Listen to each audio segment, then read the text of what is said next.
Romanos capítulo 5, nós vamos ler até o verso 5 também.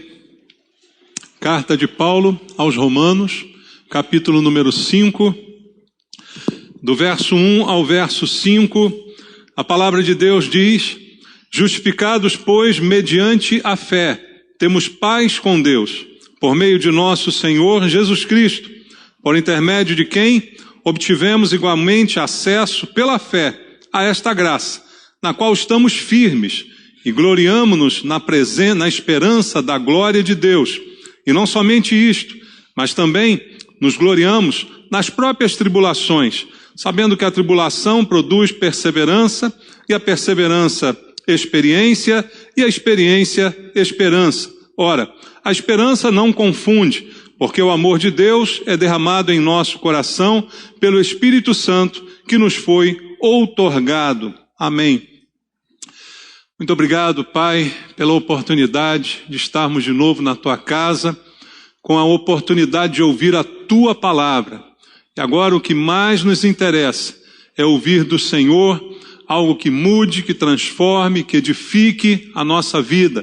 A palavra da verdade que liberta do erro, do engano, que ela seja ministrada ao nosso coração e que nós sejamos alimentados por ela, porque não é só de pão que vivemos, mas da Tua palavra. Ela é necessária para o nosso sustento e te pedimos, fala conosco mais uma vez essa noite, para que sejamos edificados pela Tua palavra. Abrimos o nosso coração para ouvir a Tua voz nesse lugar.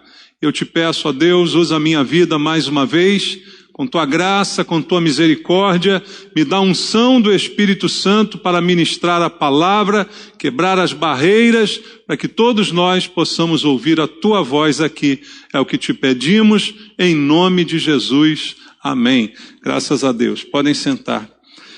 Amados, a carta de Paulo aos Romanos é uma das mais preciosas, né, do apóstolo Paulo. Se é que a gente pode dar algum grau de valor, né, à palavra, porque a palavra vem de Deus, toda ela é inspirada.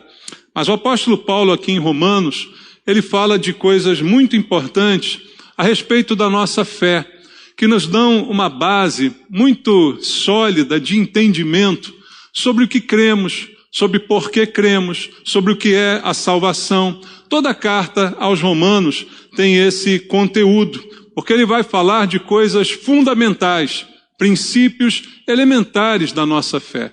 E por que é importante entender isso? Porque a Bíblia mesma diz que nós temos que saber a razão da nossa fé. Veja, a nossa fé não se baseia numa razão. Ela não é necessariamente um raciocínio lógico, mas ela tem uma razão de ser. Ela tem uma razão de se apresentar, e eu preciso conhecer. Por que eu creio? Se alguém me perguntar, por que você crê em Jesus? Por que você imagina que é salvo? O que é a salvação? Será que todos nós sabemos responder? E aqui na carta de Paulo aos Romanos, ele vai falar muito a esse respeito, de doutrinas que são tão importantes para a base da nossa fé, para nos dar o conteúdo necessário para responder a este questionamento.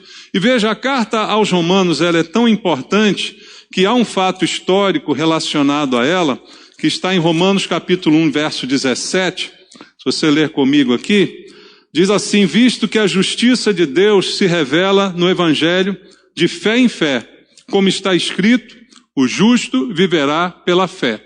Essa é uma citação de algo que também você encontra no Antigo Testamento. Mas foi lendo esse versículo que o grande reformador Martim Lutero, ele experimentou a verdadeira conversão. Ele era católico, essa era a sua origem, mas ao ler essa parte, esse pequeno versículo da palavra, isso falou com ele de um modo tão especial, e ele entendeu que é pela fé que o justo vive. Não pelo seu próprio sacrifício, não pelo seu próprio esforço, não pelo seu próprio mérito. Então nós entendemos pela Bíblia que a salvação não é por mérito de ninguém, não é porque nós somos bonzinhos, não é porque somos merecedores de algo que Deus nos dá, mas é como diz a Bíblia, é graça. Graça é favor que eu não mereço. Então eu recebo de Deus algo que eu não fiz por merecer. E Lutero teve esse entendimento lendo esse versículo. Simplesmente isso mudou a sua história, mudou a história da igreja, e hoje nós somos uma igreja por causa disso, né? Por causa deste fato que foi encontrado por ele aqui na carta aos Romanos, né? Então o apóstolo Paulo fala muito a respeito de salvação e do que é e dos princípios, né, que ela apresenta na Bíblia Sagrada. E aqui no capítulo 5, aonde nós começamos a ler, veja que interessante, ele já começa a afirmação usando aqui a palavra pois, né, que é uma conclusão. Quando você fala pois, você está trazendo uma conclusão. E ele está mostrando que a nossa fé, ela não é subjetiva, ela tem um objetivo, ela tem uma conclusão. Então ele mostra isso, que é uma razão, como eu vi isso aqui anteriormente, para nós crermos. E ele argumenta a respeito dessa fé. Ele traz uma razão para crer, traz a consequência de crer e traz uma argumentação com essa palavra para você entender por que você crê e qual a consequência disso. Então, é uma lógica, sim, apresentada por Paulo aqui, que a salvação é pelo que Cristo fez, pelo amor de Deus por nós e não por algo que nós fizemos por merecer. E é por isso que ele vai trazer aqui a mensagem de que nós podemos ter certeza da salvação. Veja, se a salvação fosse uma obra minha, eu teria dúvidas a respeito dela. Por quê, irmãos? Porque nós somos falhos. Somos ou não? Você acerta sempre? Não. Tudo que você faz é certo? Não. A gente erra muitas vezes, né? A gente comete erros, enganos. Então, se a salvação fosse algo feito por mim, eu teria sempre dúvidas a respeito dela. Mas como a Bíblia apresenta a salvação como algo feito por Deus, então eu posso ter certeza a respeito dela. E é isso que Paulo vai nos dizer aqui em alguns poucos versículos, né, afirmando esta verdade, né? E ele começa o capítulo 5 dizendo no verso 1, justificados, pois, mediante a fé. Ou seja, ele afirma que nós fomos justificados. Quer dizer que a justiça nos foi atribuída. Não que eu seja justo, mas eu recebi a atribuição de justiça. A justiça me foi imputada. Então eu não sou, eu fui justificado. E ele diz, olha, você foi justificado por causa da fé. Porque você creu em Deus. E aí então Deus justificou você. E por causa disso você tem paz com Deus, por meio de nosso Senhor Jesus Cristo. Veja como num simples versículo ele nos explica coisas importantíssimas sobre a salvação. Você não foi salvo porque fez por merecer. Você não é bonzinho. Você não é justo. Apesar de toda a injustiça que nós praticamos, nós fomos justificados. E isto aconteceu mediante algo. E o que é esse algo? A minha fé nele. Por causa da minha fé, eu recebi justiça, me foi atribuída a justiça da parte de Deus, e por isso, a conclusão, eu tenho paz com Deus, por intermédio de nosso Senhor Jesus Cristo. Ou seja, ele centraliza a salvação na obra de Cristo, foi ele que fez tudo, foi ele então que me reconciliou, foi ele que me justificou, porque eu criei nele. E a partir desse momento eu desfruto de paz com Deus. Por quê? O pecado, a Bíblia diz, provoca separação entre o homem e Deus. Então o homem em pecado nunca tem paz. E sempre que a gente está em pecado, nós não temos paz. Você, quando vivia no pecado, não tinha paz. A diferença é que Jesus nos deu salvação e também nos deu paz. Como ele falou, deixe-vos a paz, a minha paz. Diferente de tudo que você já experimentou nessa vida. Então, eu entendo que eu recebi salvação, recebi paz, porque ele fez isso por mim e eu apenas criei nele. E aí, nesse momento, ele me reconciliou com Deus. Eu que estava brigado com Deus por causa dos meus pecados, separado dele, agora eu fui aproximado dele novamente. Então, eu tenho agora com Deus paz. Eu não estou mais brigado com Deus, eu tenho paz com Deus. Então, veja a lógica, há uma lógica nisso tudo apresentada aqui por Paulo. Por causa do que Cristo fez, baseado no amor de Deus por nós, posso ter certeza daquilo que Ele operou na minha vida, porque não fui eu que operei. Então, nesse texto aqui, em alguns outros que nós vamos ler, Paulo vai enumerar aqui razões para que a gente tenha certeza a respeito da salvação. Veja, como disse aqui no versículo 1, já foi explicado muita coisa. Agora olha o verso 2. Por intermédio de quem, ou seja, por causa de Cristo, obtivemos igualmente acesso, por onde? Pela fé, a esta graça. O que é graça? Coisa que eu não mereço, favor que eu não mereço, benefício que eu não mereço. Então, da mesma forma, por intermédio de Jesus, eu obtive acesso, porque eu criei, não porque eu fiz alguma coisa que o agradou, mas porque eu criei, porque a única coisa que agrada a Deus é a fé. Por isso a Bíblia diz, sem fé é impossível agradar a Deus. Eu posso trabalhar para Deus, eu posso me sacrificar para Deus, eu posso fazer um monte de coisa para Deus, mas se eu não tiver fé, e é possível fazer um monte de coisa sem fé, Ele não se agrada de mim. Então é a fé que provoca o agrado em Deus. E aqui, mais uma vez, ele está dizendo que por causa desta fé, eu tive acesso por meio de Jesus a esta graça, este favor que eu recebi. Agora olha o detalhe, no qual estamos firmes. Você está firme? O que é firmeza? É certeza? É convicção? Se eu tenho certeza, eu estou firme. Mas se você está em dúvida, você está firme? Não. Quem está em dúvida não está firme. Então, por isso, o cristão tem que ter certeza da salvação. Porque foi algo que Deus operou nele, por todo o mérito de Cristo, pelo amor de Deus por nós. E eu criei e por isso recebi de graça o que eu não merecia, mas agora tenho que estar, como diz Paulo aqui, firme e gloriamo-nos na esperança da glória de Deus. A minha glória é a glória de Deus. Não é o meu mérito. Eu sou bom, fui salvo. Eu tive um bom comportamento. Ganhei liberdade provisória, igual os bandidos ganharam agora no Natal. Não foi assim. Não é assim. Não estamos em liberdade provisória. Nós recebemos liberdade eterna.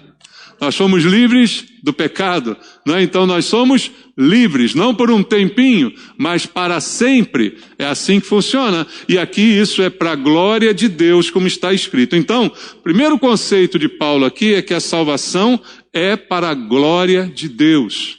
Deus é que promoveu, Deus é que proveu o meio, Jesus é o meio, né, pelo qual eu sou salvo. Deus fez isso tudo por amor, todo o plano é dele, toda a realização é dele. Então a salvação não é para a minha glória, mas é para a glória de Deus. Se eu sou salvo, isso glorifica a Deus. Se ele conseguiu salvar um pecador como eu, como você, e isto se glorifica a Deus. A glória é para ele. Por quê? Como citei aqui, a única coisa que impressiona a Deus é a minha fé. Sem fé é impossível agradar a Deus. O que ele espera de mim é que eu creia. Por isso está lá em João 3,16. Deus amou o mundo de tal maneira que deu seu Filho unigênito para que todo aquele que nele crer não pereça, mas tenha vida eterna. Ou seja, o que Deus apenas deseja é que eu acredite. Porque é isso que de fato agrada a Deus. E como eu acredito, então Ele me salva. Não sou eu que me salvo, mas é Ele que me salva.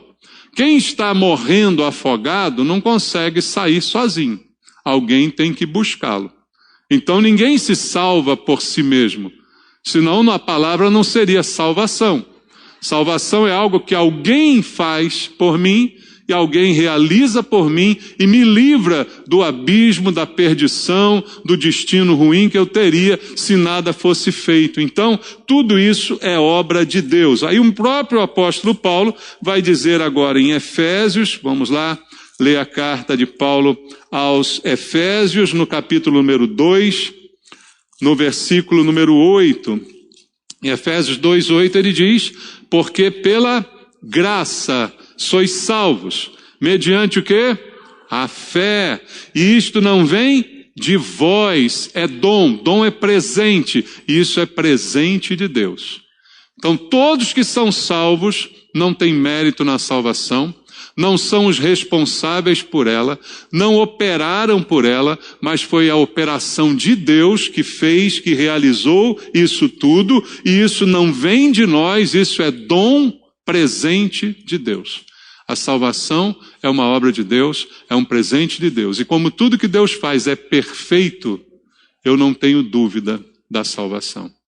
Porque foi Ele que fez, não fui feito por mim.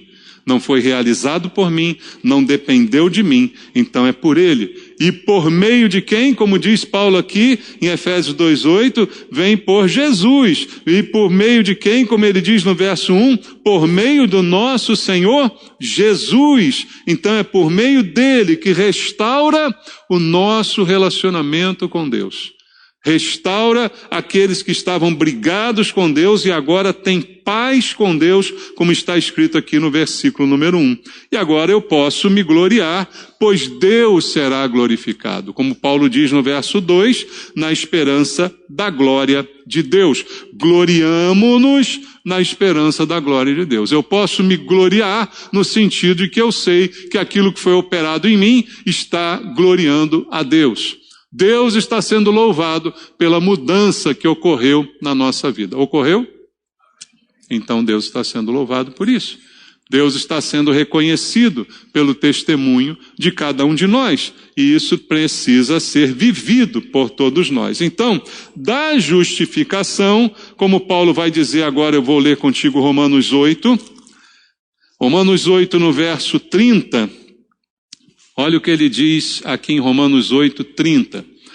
E aos que predestinou, a esses também chamou, e aos que chamou, a esses também justificou, e aos que justificou, a esses também glorificou. Ou seja, da justificação, nós vamos para a glorificação. Deus operou em nós, e isso glorifica a Deus.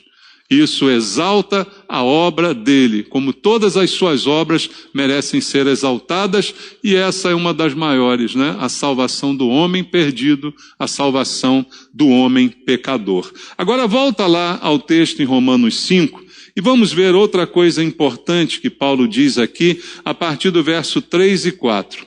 Ele conclui dizendo, e não somente isto, mas também nos gloriamos. Veja, primeiro ele fala de se gloriar na salvação, porque a salvação traz glória para Deus. Todo mundo entendeu isso, mas agora ele vai ampliar o conceito. Ele vai dizer assim, ó, nós também, não apenas nisso, mas nós também nos gloriamos. E aí ele fala algo muito estranho, porque ele diz, nós nos gloriamos nas próprias tribulações. Tribulações? O que é tribulação? Provação. Perrengue, né? Como é a palavra que o povo fala aí, né? Passar perrengue, dificuldade, perda, né? Tristeza, coisas ruins que acontecem, tribulações. E aí Paulo vai dizer, até nelas, nós nos gloriamos. Por quê? Parece estranho, né? Você se gloriar em algo ruim que está acontecendo. Porque tribulação é bom ou ruim? É ruim? Não é ruim? Tribulação é ruim. Mas Paulo diz, mas não só me glorio na salvação, também me glorio na tribulação. Qual a razão? Ele explica a razão. Por quê? Ele vai dizer, sabendo que a tribulação, ela produz, ela gera alguma coisa. Veja, a tribulação não gera só tristeza, não gera só dor, não gera só agonia na vida da gente, mas ela gera também coisas boas, que vão cooperando para o nosso bem, que vão trabalhando para o nosso aperfeiçoamento, para melhorarmos como pessoas e como cristãos. Aí ele vai dizer então que não só se gloria na salvação, mas também na tribulação, porque a tribulação produz, primeiro, perseverança. Porque durante a tribulação, a minha fé me faz perseverar. Lembra que o justo vive pela fé? A minha fé me faz continuar, apesar da dor, apesar da perda, apesar da angústia, a minha fé me faz perseverar. E perseverar é continuar apesar do obstáculo. É permanecer firme, né? É continuar da mesma forma. Então, a tribulação, para alguém que é salvo, não digo para o não salvo, para o não salvo, ou por aquele que finge que é salvo, que tem muito na igreja, que é o tal do joio, né? A tribulação é desgraça. Porque na hora que chega a tribulação, a gente vê quem é crente e quem não é. Porque quem não é, desce do barco, né? Quem não é, pula fora. Enquanto Deus está abençoando, enquanto está tudo bem, oh, glória a Deus. Aí o dia que vem uma dorzinha, uma unhazinha encravada, já não quero mais saber de Deus, né? Já sai xingando todo mundo. Então isso é uma evidência do quem é o joio, do quem é o trigo, de quem serve a Deus, quem não serve. Então a gente entende que a tribulação produz essa perseverança na vida daquele que realmente é salvo. Porque ele vive pela fé. Ele foi salvo pela fé, ele crê em Deus, ele é salvo porque crê, e mesmo quando as coisas vão mal, ele continua crendo. Ele pode até não entender, ele pode até ficar triste, mas ele continua acreditando. E essa acreditação, vamos dizer assim, ela mantém ele fiel, ela mantém ele firme, ela mantém ele na igreja, ela mantém ele em comunhão. Por quê? Porque ele está perseverando. Então Paulo diz, para o verdadeiro cristão, a tribulação, ela não promove o afastamento, pelo contrário, ela promove a permanência. Aí é que ele permanece mesmo. Aí é que ele gruda em Deus mesmo.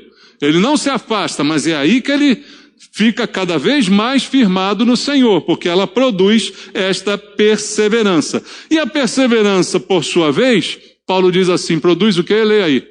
Experiência. O que é uma experiência? É um conhecimento acumulado na nossa vida. Quando você diz assim, ó, fulano, você tem quantos anos de experiência na sua função? Quer dizer que você trabalha naquilo há muitos anos. Então você conhece muito bem aquilo. Você tem experiência porque você acumulou conhecimento naquilo. Então a experiência que é promovida pela tribulação que gerou a perseverança, ela vai ser produzida porque eu vou ter conhecimento. Conhecimento a respeito de Deus, conhecimento a respeito dos meus limites, conhecimento a respeito do meu coração, que é enganoso. Aí às vezes numa tribulação Deus vai mostrando, vai falando, vai tratando, então tudo isso se transforma numa experiência. E veja, quanto mais velho nós somos, o normal seria que mais experiência a gente tivesse. E o que os mais velhos têm de melhor para passar para os mais novos? As suas experiências. É ou não é? O que a gente tem de melhor para passar? O conhecimento que nós acumulamos ao longo da vida, que é a nossa experiência. Então o que você vai deixar como legado para os seus filhos, para outra geração? É as experiências que você teve. O conhecimento que você adquiriu com as experiências. Por isso que a gente diz assim, às vezes para um filho, filho, não vai por aí, você vai se dar mal, porque eu já fiz isso e já quebrei a cara. Não é assim? Por quê? Você tem a experiência. Agora eles ouvem? Nem sempre, né? Aí quebra a cara também. Aí passa para o neto, né? Aí vai tentando passar adiante, mas é assim que funciona, não é? Porque a experiência é o que nós temos para deixar. Então essa tribulação produz a experiência, primeiro a perseverança e depois essa experiência que se acumula para a gente transmitir para outros. Aí Paulo continua dizendo aqui que essa esperança, essa experiência, no final, produz esperança. O que é esperança? É a expectativa de que algo de bom vai acontecer. Eu tenho esperança.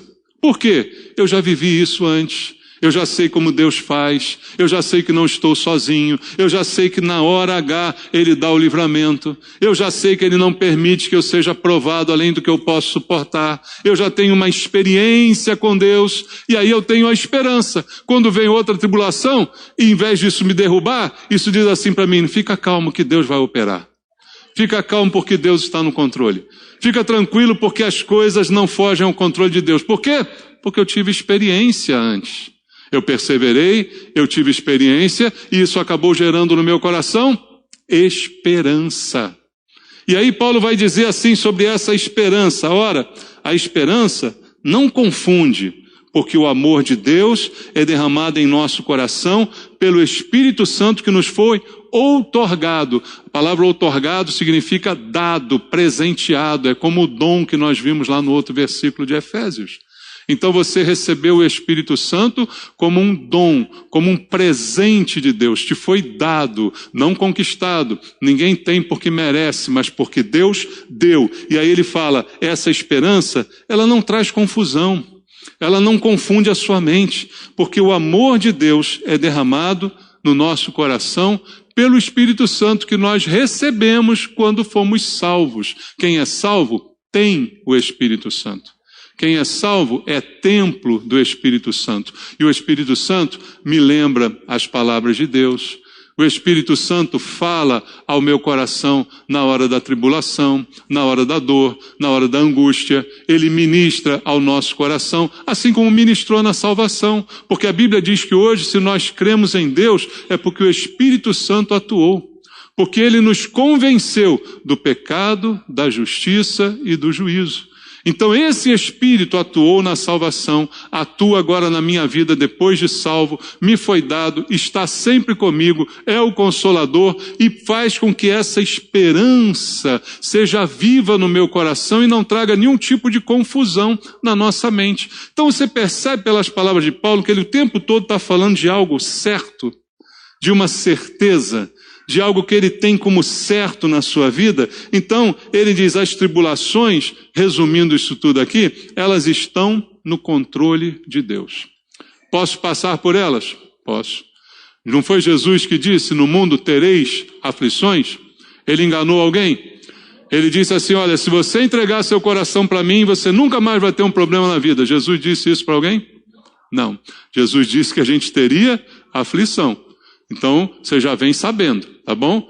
Que alguém te promete errado é pastor inescrupuloso, né? Fica prometendo para atrair membro para a igreja, né? Vem para Jesus que a tua vida vai virar uma maravilha, nenhum problema mais você vai ter, nunca você vai ter uma dor de cabeça, não. Não é? O próprio Senhor disse que teríamos aflições. Então quem fala o contrário está mentindo, né? E a mentira não procede de Deus, né? Você sabe de quem ela é. Então a gente tem que ter muito cuidado em relação a essas coisas. Mas o que ele está dizendo é isso, tribulação, apesar de vir não ser boa, ela está no controle de Deus, ela ensina muita coisa para a gente, ela muda muita coisa na nossa vida e ela confirma o valor da nossa fé. Olha o que Pedro também fala na sua primeira epístola, vamos ler a primeira epístola de Pedro no capítulo 1, no verso 6 e no verso 7.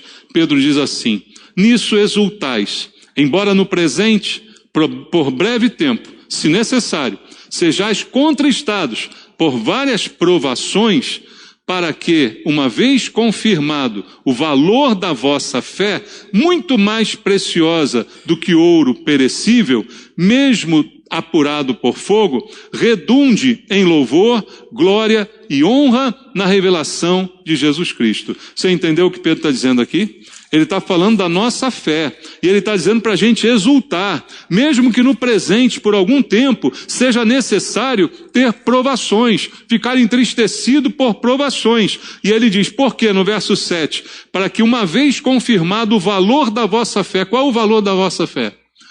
A nossa fé é tudo, porque sem ela é impossível agradar a Deus, sem ela é impossível ser salvo. Quem é salvo? É pela fé. Então Pedro diz, a sua fé é tudo, ela é muito mais valiosa do que ouro, mesmo apurado pelo fogo, e que isso então redunde em louvor, glória, honra e revelação de Jesus Cristo. Ou seja, ele está dizendo que até as tribulações acabam confirmando o valor da nossa fé, porque é a fé que sustenta a gente na tribulação. O meu justo viverá pela fé. E a vida tem tribulação? Tem. Para o justo também? Tem. Então, a fé é que nos mantém. Então, a tribulação acaba confirmando o valor dessa fé. E ela vai produzir uma maturidade para que a gente consiga vencer. Olha uma coisa que Deus disse lá no Antigo Testamento, mas o princípio é o mesmo. Lá em Deuteronômio, no capítulo 8, no versículo 1 ao 5, Há um versículo aqui bem interessante que às vezes as pessoas não conseguem entender, mas é um trabalho de Deus para a maturidade do seu povo. Deuteronômio capítulo 8, verso 1 ao 5, diz assim: cuidareis de cumprir todos os mandamentos que hoje vos ordeno, para que vivais e vos multipliqueis e entreis e possuais a terra que o Senhor prometeu sob juramento a vossos pais.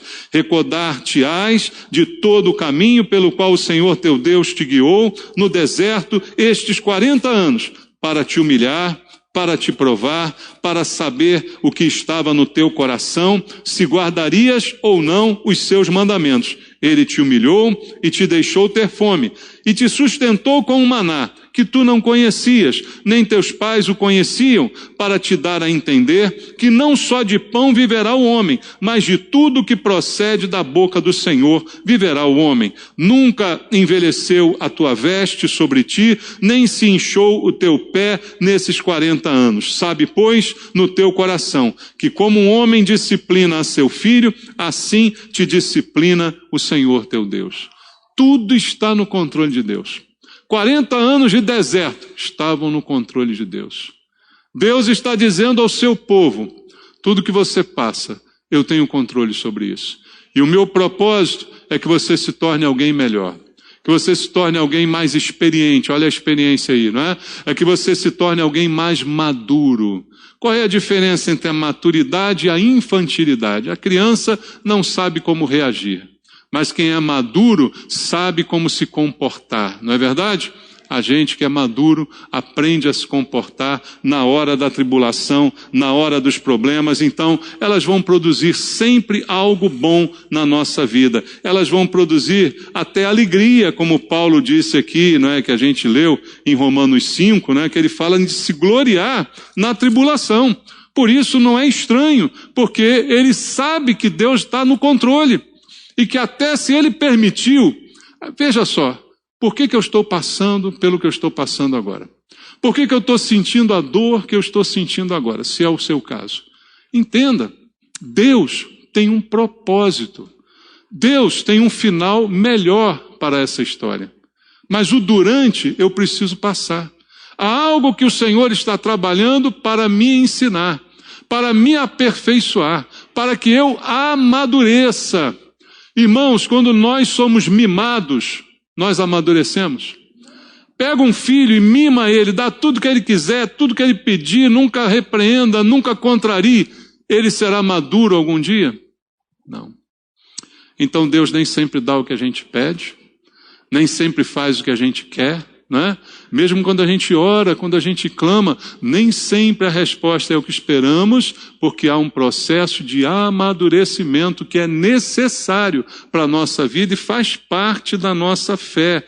Veja Hebreus, no capítulo 12, onde está escrito um princípio muito importante da palavra de Deus, versículo 11. Toda disciplina, com efeito, no momento, não parece ser motivo de alegria, mas de tristeza. Ao depois, entretanto, produz fruto pacífico aos que têm sido por ela exercitados, fruto de justiça. Então o autor de Hebreus diz assim, olha, é como se a disciplina fosse um exercício. Deus está te dando um exercício para você fazer. E quanto mais você faz exercício, mais você aprende. Não era assim na escola?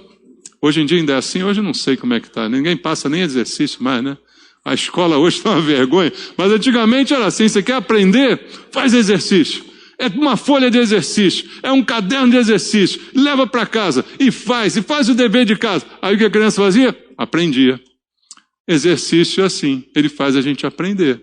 Então, o autor de Hebreus está dizendo, não é bom ser disciplinado, não é bom que alguém chame a nossa atenção, não é bom ser corrigido, mas isso é um exercício para a minha vida ser melhor, para eu aprender, para eu me tornar uma pessoa mais madura, mais responsável, mais preparada para enfrentar a vida em todos os sentidos. Então a tribulação produz essa perseverança, que é essa vontade de permanecer até o final. Essa perseverança produz experiência, e essa experiência traz a esperança de que as coisas vão melhorar. Então, o que eu preciso entender na hora da provação é ter paciência, né? Aguardar, esperar. A fé me faz esperar. A fé, ela acredita independente do que aconteça, e ela me faz esperar em Deus. Leia agora Tiago capítulo 1, versículo 12. Olha como o apóstolo Tiago fala: bem-aventurado o homem que faz o quê, irmãos? Suporta. Suportar mesmo, né? Como que ele suporta? Com perseverança. O quê? Aprovação. Porque depois de ter sido aprovado, receberá a coroa da vida, a qual o Senhor prometeu aos que o amam. Então a aprovação não precisa ser recusada, evitada, ela precisa ser aproveitada. Por isso Paulo diz: eu me glorio até quando acontece algo assim, porque eu sei que eu vou sair dessa melhor. Porque eu sei que eu sairei dessa uma pessoa mais madura. Minha fé será fortalecida. Então essa é a evidência que a Bíblia coloca para nós. E aí volta lá o texto em Romanos 5, e aqui Paulo vai nos falar também no versículo 5, ora, a esperança não confunde, porque o amor de Deus é derramado em nosso coração pelo Espírito Santo que nos foi outorgado. Então, o que ele vai fechar como conclusão aqui é que a base da salvação é o amor de Deus. O amor de Deus, como a Bíblia diz lá em João 3,16, que eu já citei aqui para você. Deus amou ao mundo de tal maneira, isso é a base da salvação.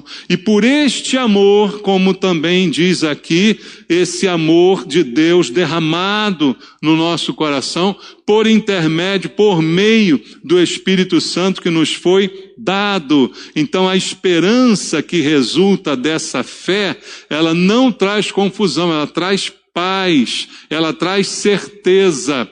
Olha o que ele fala também, o apóstolo Paulo, ao seu discípulo Timóteo, na sua segunda carta, no capítulo 1 da segunda carta a Timóteo, no versículo número 12. E por isso, estou sofrendo estas coisas. Ele está falando do sofrimento dele na cadeia. Todavia não me envergonho, porque sei em quem tenho crido. Olha a fé aí.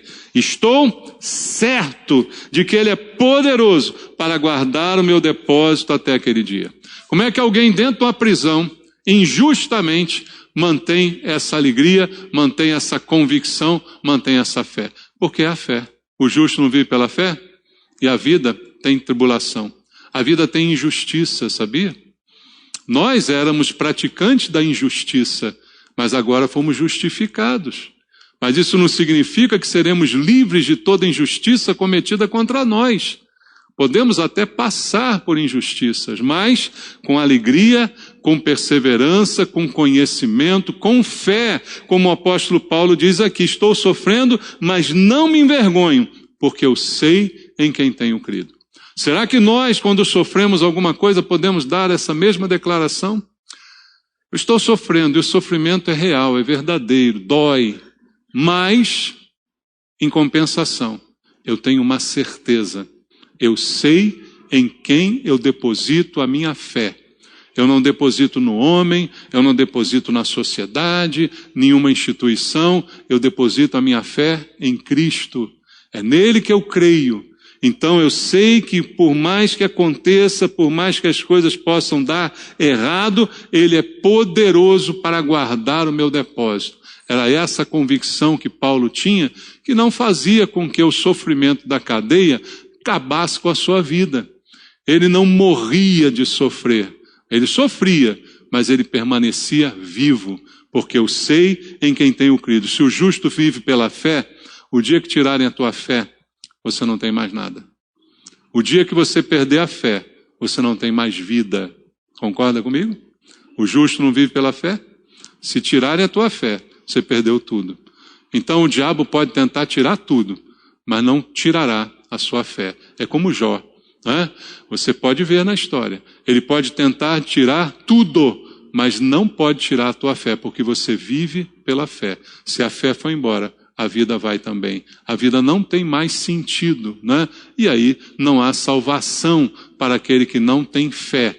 mas nossa fé é que nos deu salvação. Então eu posso confiar nela, eu posso ter a certeza dela, porque ela é comprovada pelo Espírito Santo. Para terminar, olha o que Paulo fala aqui em Efésios, na carta dele aos Efésios, mais uma vez, no capítulo 1 agora, no versículo número 13. Efésios capítulo 1, verso 13, um verso também bem conhecido. Ele diz assim: em quem também vós, depois que ouvistes a palavra da verdade, o evangelho da vossa salvação, tendo nele também crido, você ouviu, você creu, então você foi salvo. Ele diz, você foi selado com o Espírito Santo da promessa.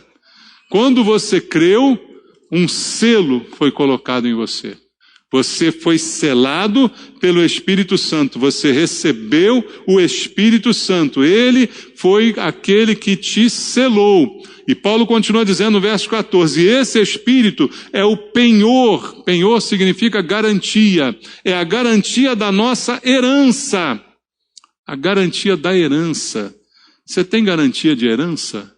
Ninguém tem garantia de herança, né?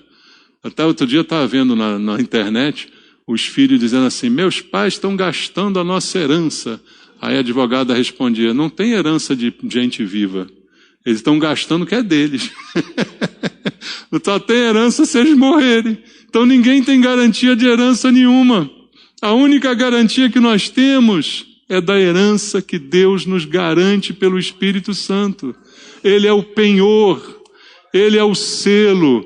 Por ele você foi selado, então você pode ter certeza da sua salvação, porque está garantida a sua herança, como diz a Bíblia aqui. Então daí a certeza. Aonde há certeza, a fé.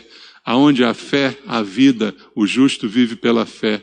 Não é de dúvidas que a gente vive, mas de certeza. Sabe qual é a definição bíblica da fé?